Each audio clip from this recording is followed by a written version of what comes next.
तो सर इन्होंने मेरे पैर पे हाथ रखा और बोले कि तुम्हें फ़र्स्ट टाइम देखा था, तुम मुझे तब से काफ़ी अच्छी लगती हो और तुम अट्रैक्टिव हो, तुम्हारा अच्छा फिगर है और तुम क्यों पंगे कर रही हो, ये हाथ पैर तुड़ा रही हो, तुम मुझे खुश रखो, मैं तुम्हें खुश रखूँगा।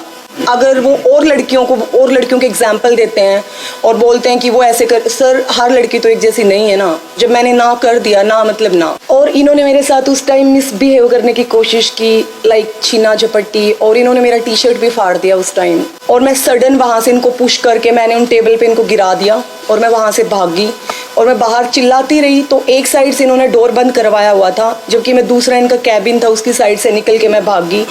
और वहाँ पे जो पुलिस स्टाफ था और जो इनके लोग खड़े हुए थे वो हंस रहे थे मेरी उस सिचुएशन में। सर मैं 400 मीटर नेशनल एथलीट हूँ, 400 मीटर रिले और इंडिविजुअल। और अभी रिसेंटली 3 मंथ्स पहले मैंने यहाँ पे outstanding sports person Haryana as a athletics junior athletics coach join किया है पंचकुला। यहाँ पे स्पोर्ट्स मिनिस्टर सर विजिट करते हैं जो टेक्निकल जिम है उसमें, और उसमें काफ़ी लिमिटेड प्लेयर्स हैं जो नेशनल और इंटरनेशनल लेवल पे हैं, सिर्फ वही उस जिम में ट्रेनिंग कर सकते हैं।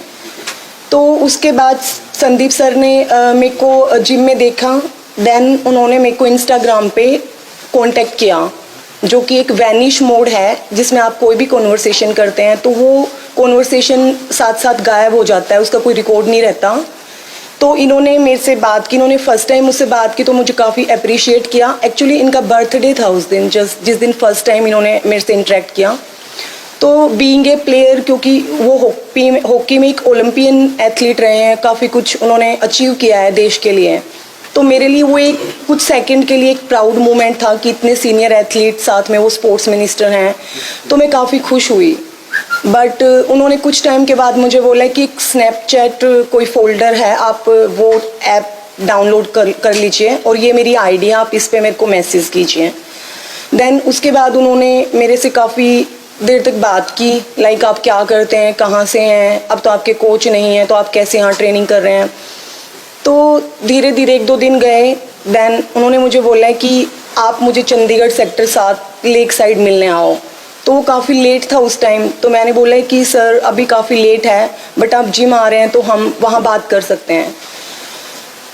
देन ही सेड कि नहीं तुम समझती नहीं हो। तो इन्होंने मुझे 3-4 दिन काफ़ी इंसिस्ट किया और मैंने स्नैपचैट आईडी मैंने डिलीट कर दी। उसके बाद इन्होंने मुझे इंस्टाग्राम पे कभी ब्लॉक कर रहे हैं, कभी अनब्लॉक कर रहे हैं। तो इन्होंने मुझे फिर से इंस्टाग्राम पे अनब्लॉक किया और इन्होंने मैसेज किया कि ऐसे ऐसे तुम्हारी सर्विस के लिए तुम्हारा फॉर्म है, तो तुम्हारे पास नेशनल गेम्स का सर्टिफिकेट नहीं है, जो कि मेरे पास नहीं है, क्योंकि अनफॉर्चुनेटली मेरी फेडरेशन से वो कहीं मिसप्लेस है, जिसके लिए मैं पिछले 4-5 साल से गवर्नमेंट से काफ़ी बार ये एथलेटिक्स फेडरेशन ऑफ इंडिया से कोशिश कर चुकी हूँ। तो सब वहाँ पे टालते रहते हैं, क्योंकि मेरे बहुत सारे नेशनल सर्टिफिकेट्स हैं जो मेरे मेडल के मुझे आज तक नहीं मिले हैं, उनका डेफिनेटली कहीं ना कहीं मिसयूज चल रहा है। तो इन्होंने मुझे बुलाया कि तुम आओ, वरना तुमने जो ये OSP से एज ए कोच के लिए तुमने जो अप्लाई किया है, ये तुम्हारी जॉब नहीं लगेगी।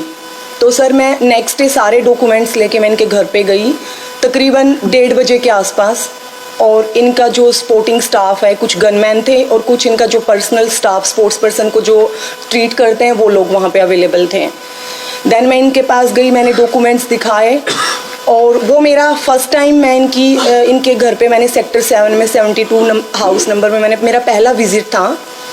तो इन्होंने बोला है कि मैडम मैं यहाँ पे अनकम्फर्टेबल हूँ और ऑफिस में बात नहीं करते हैं, कैमरा है और आप समझ सकते हैं।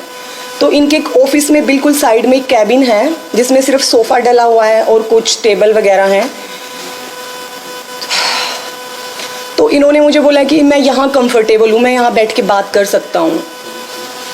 तो सर इन्होंने मेरे डॉक्यूमेंट्स टेबल पे रख दिए और साइड चेयर पे ही, जैसे ये चेयर है, ये ऐसे आके बैठ गए और मैं बिल्कुल ऐसे बैठी, तो इन्होंने बोला कि आप साइड में आ जाइए। तो सर इन्होंने मेरे पैर पे हाथ रखा और बोले कि तुम्हें फ़र्स्ट टाइम देखा था, तुम मुझे तब से काफ़ी अच्छी लगती हो और तुम अट्रैक्टिव हो, तुम्हारा अच्छा फिगर है, और एथलेटिक्स में तो सारी काली पीली लड़कियां हैं, ना उनका लुक अच्छा है ना पर्सनैलिटी अच्छी है, और मैं तुम्हें स्पॉन्सर कराऊंगा और तुम क्यों पंगे कर रही हो, ये हाथ पैर तुड़ा रही हो, तुम मुझे खुश रखो, मैं तुम्हें खुश रखूँगा। सर मैं उस टेबल से मैंने इन्हें बोला, इनका हाथ मैंने धीरे से हटाया, मैंने साइड लिया, क्योंकि मतलब मेरे लिए मेरे साथ वो एक बहुत अलग सा टाइम था कि मैंने वो चीज़ कभी फेस नहीं की थी। और मैं उठी तो ये इधर से घूम के यहाँ आए और ये यहाँ बैठ गए, तो इस साइड टेबल था, वो अलग चेयर थी, मेरा रास्ता ब्लॉक हो गया। और इन्होंने मेरे साथ उस टाइम मिसबिहेव करने की कोशिश की, लाइक छीना झपट्टी, और इन्होंने मेरा टी शर्ट भी फाड़ दिया उस टाइम। और आई वॉज क्राइंग और मैं चिल्ला रही थी, मैंने काफ़ी आवाज़ भी लगाई इनके स्टाफ में, बट वहाँ सब अवेलेबल थे लेकिन किसी ने मेरी कोई हेल्प नहीं की। और सर मैं एक स्पोर्ट्स गर्ल रही हूँ, तो मेरे को थोड़ा सा था कि शायद नॉर्मल जो लड़कियाँ होती हैं उनमें से शायद मेरे में थोड़ा सा strength comparison to other girls में थोड़ा फिट थी। और मैंने इन्हें रिक्वेस्ट किया कि सर प्लीज़ मुझे जाने दीजिए, तो ये बोले कि देख लो तुम्हारी नौकरी का सवाल है और बाकी तुम अपने मुंह से सारे काम ख़राब करती हो, और अगर तुम मुझे खुश नहीं रख सकती ना तो तुम किसी को खुश भी नहीं कर सकती, और ना तुम्हें नौकरी मिलेगी। और तुम्हें फैक्ट ये है कि तुम्हें अपना शक्ल सूरत, अपना रंग, अपनी हाइट इस्तेमाल करनी नहीं आती। इन्होंने काफ़ी सीनियर प्लेयर्स हैं जो इंटरनेशनल लेवल पे अभी करंट खेल रहे हैं, देश का नाम इतना ऊपर कर रहे हैं। इन्होंने 3-4, आई एम सॉरी मैं उनके नाम बाहर नहीं कर सकती, इन्होंने 3-4 लड़कियों के एग्जाम्पल दिए कि मैंने उसका ये करा दिया, उसका मैंने ये करा दिया, इसको मैंने ब्लू टिक दिला दिया इंस्टाग्राम पे, मैंने इतना इनको स्पॉन्सर किया हुआ है। सर मैंने इन्हें बोला कि सर प्लीज़ मुझे जाने दीजिए, मुझे ये जॉब नहीं चाहिए, क्योंकि मैंने ज़िंदगी में यहाँ तक आने के लिए मैं एक मिडिल क्लास फैमिली से हूँ सर, और यहाँ तक मेहनत करने के लिए मेरे पेरेंट्स ने मेरे पे बहुत कुछ लगाया है। और अगर यही गलत तरीके से शॉर्टकट चाहिए होता है तो ज़िंदगी में मैंने काफ़ी चीज़ों में बहुत बड़े बड़े नुकसान कराए हैं। सर इन्हें समझ नहीं आया, और वो एकदम से ही जैसे कोई साइकोपैथ इंसान होता है, ये इन्होंने छीना झपट्टी की और मुझे निकलने नहीं दे रहे थे। और सर अनफॉर्चुनेटली मुझे नहीं पता चला कि मैं उस मतलब टाइम क्या रिएक्शन देती, और मेरा हाथ उठ गया और मैं सडन वहाँ से इनको पुश करके मैंने उन टेबल पे इनको गिरा दिया और मैं वहाँ से भागी और मैं बाहर चिल्लाती रही। तो एक साइड से इन्होंने डोर बंद करवाया हुआ था, जबकि मैं दूसरा इनका कैबिन था उसकी साइड से निकल के मैं भागी। और वहाँ पे जो पुलिस स्टाफ था और जो इनके लोग खड़े हुए थे वो हंस रहे थे मेरी उस सिचुएशन में। मेरा पर्स गिर गया था, मेरा सारा सामान यहाँ वहाँ फैल गया था, और मैं वहाँ से मैं भागती हुई मैं लेक तक भागी गई। और मैंने वहाँ जाके मैंने कैब बुक किया, तब मैं वापस अपने रेजिडेंस गई। और उसके बाद नेक्स्ट डे मैंने कोशिश की, मैंने उसी टाइम मैंने रात को मैं इतना घबराई हुई थी, मैंने डीजीपी सर के पीएस को कॉल किया, तो उन्होंने मेरा फ़ोन उठाया, मेरी पूरी बात सुनी, और उन्होंने कहा कि मैडम कहाँ पंगे कर रही हो आप, लड़की हो, कहीं को मरवा मरू देगा मंत्री हैं, आराम करो कुछ नहीं होता। ही सेड लाइक दिस, और मेरे को बड़ा अजीब लगा और मैंने फ़ोन रख दिया।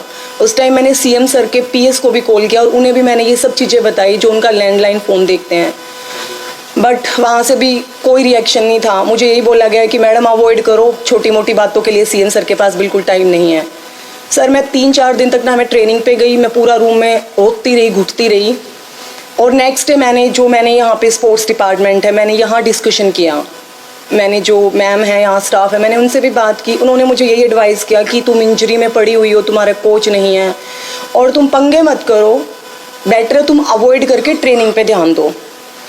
देन सर मैं कंटिन्यू करती गई, और अभी कुछ दिन पहले इन्होंने मुझसे बात की कि ऐसे ऐसे देखो मैं तुम्हारा ट्रांसफ़र करने वाला हूँ, और वैनिश मोड पे ये इनका जब मन करता है ये मुझे ब्लॉक मैसेज कन्वे करना होता है तो ये मुझे अनब्लॉक करते हैं इंस्टाग्राम पे उनकी खुद की आईडी से, और जब मन करता है ये मुझे ब्लॉक कर देते हैं। देन उसके बाद इन्होंने मुझे बोला है कि मैं तुम्हारा ट्रांसफ़र करने वाला हूँ, और या तो तुम वो देखो, बाद में मुझे मत बोलना, क्योंकि जो होगा उसके तुम खुद जिम्मेदार हो। उसके बाद सर मैंने जो हमारे स्पोर्ट्स डायरेक्टरेट सर हैं जो कि बहुत स्पोर्ट को प्रमोट करते हैं, मैंने उनकी हेल्प लेने की कोशिश की कि सर प्लीज़ हम्बल रिक्वेस्ट, ये मेरा होम सेंटर है और मैं कहीं और अभी मैं पीक पे हूँ और मैं कहीं और दूसरी जगह जाऊँगी तो सर मैं काफ़ी डिस्टर्ब हो जाऊँगी। तो मैंने उन्हें भी ये मैसेज कन्वे किया। बट सर अभी 2 दिन पहले मैं स्टेडियम गई सिग्नेचर करने, तो मुझे बोला गया है कि आपकी ट्रांसफ़र यहाँ से झज्जर डिस्ट्रिक्ट कर दी गई है, जो कि वहाँ पे एक 100 मीटर का ग्राउंड तक नहीं है, ना 200 मीटर का ग्राउंड है। तो सर मैं 400 मीटर नेशनल रनर, मैं अभी मेरे कंपटीशन आ रहे हैं, मैंने इंजरी से कम बैक किया है, तो मैं वहाँ कैसे ट्रेनिंग कर सकती हूँ। तो मैंने काफ़ी कोशिश की, लेकिन कल भी मैं इनसे मिलने गई संदीप सर से, क्योंकि ये इधर उधर से काफ़ी मैसेजेस करा रहे। कल भी उन्होंने मुझे इतनी सब चीज़ें बोली हैं कि देखो तुम बात नहीं सुनोगी, अब तो हमने बहुत हेड कोचेस हायर किए हैं जो कि तुम डिज़र्विंग नहीं करती और तुम झज्जर में घास खोद दो आराम से। इन्होंने मेरे साथ वही बातें की इनडायरेक्टली, क्योंकि इनके स्टाफ के 2 मेंबर भी वहाँ खड़े थे। तो कल भी मैं काफ़ी प्रेशराइज रही। कुल मिला के इन्होंने मुझे काफ़ी टाइम से, ये 4-5 महीने मैं बहुत मेंटली डिस्टर्ब चल रही हूँ और मैंने हर एफर्ट्स किए हैं। मैंने सीएम सर से कल भी मैंने कोशिश की, आज भी मैंने उन्हें फ़ोन किया है। कल होम मिनिस्टर सर के घर में 3 घंटे अम्बाला खड़ी रही। पिछले 15 दिन से मैं कोशिश कर रही हूँ उनसे, अनिल वीर सर से बात करने की, बट सब मेरा मुद्दा सुनते हैं, सर की नॉलेज में डालते हैं, लेकिन कोई एक्शन नहीं लेता। उल्टा मुझे कहाँ से धमकियाँ आ रही हैं कि तुम पंगे लोगी तो तुम मरवा दी जाओगी। सर मेरे पास खोने के लिए अब इतना कुछ नहीं है, क्योंकि सब कुछ लगा दिया मैंने बचपन से एथलेटिक्स में, और अब जाके एक ही चीज़ सुनने को मिल रही है कि या तो तुमने बात नहीं सुनी तो तुम तो बदतमीज़ लड़की हो, तुम जवाब दे रही हो। मेरी कोई भी हेल्प नहीं कर रहा है और अनफॉर्चुनेटली मैंने कर लिया जितना कोशिश मैं कर सकती थी, बट सिवाय मेंटली डिस्टर्ब के अब इन्होंने कल मेरे ट्रांसफ़र ऑर्डर दे दिए हैं, जबकि बोल रहे हैं जो करना है कर लो, ट्रांसफ़र तुम्हारी नहीं होएगी और तुम वहीं जाओ जहाँ पे तुम डिज़र्व करते हो, मैं तुम्हारी कोई हेल्प नहीं करूँगा। जबकि हम सर ओएसपी से लिए गए हैं, आउटस्टैंडिंग स्पोर्ट्स पर्सन, जो कि गवर्नमेंट की पुरानी पॉलिसी को चेंज करके अभी रिसेंटली नई पॉलिसी से हम लोग इन्होंने लिए हैं, और उसमें साफ मेंशन है कि जो स्पोर्ट्स पर्सन ट्रेनिंग करना चाहता है वो अभी कोचिंग देने की ज़रूरत नहीं है जब तक वो खुद परफॉर्म कर रहा है, गेम कर रहा है। बट सर ये अपनी खुद की भलाई पॉलिसी पे भी काम नहीं कर रहे हैं और हर वो कोशिश की है इन्होंने मुझे मेंटली टॉर्चर करने की। लेकिन सर ज़रूरी नहीं है कि अगर वो और लड़कियों के एग्जाम्पल देते हैं और बोलते हैं कि वो ऐसे कर, सर हर लड़की तो एक जैसी नहीं है ना। जब मैंने ना कर दिया, ना मतलब ना, और उस चीज़ का मुझे उस चीज़ पे उनका गुस्सा निकल नहीं रहा है, बट वो दूसरी हर वो चीज़ की है कि मैं यहाँ पे एक एम्प्लॉय हूँ, मुझे इतना परेशान कर रखा है, कभी स्टाफ से इशू करवा रहे हैं। कुल मिला के ना मैं ट्रेनिंग कर पा रही हूँ सर, और ना मेरी कोई हेल्प कर रहा है।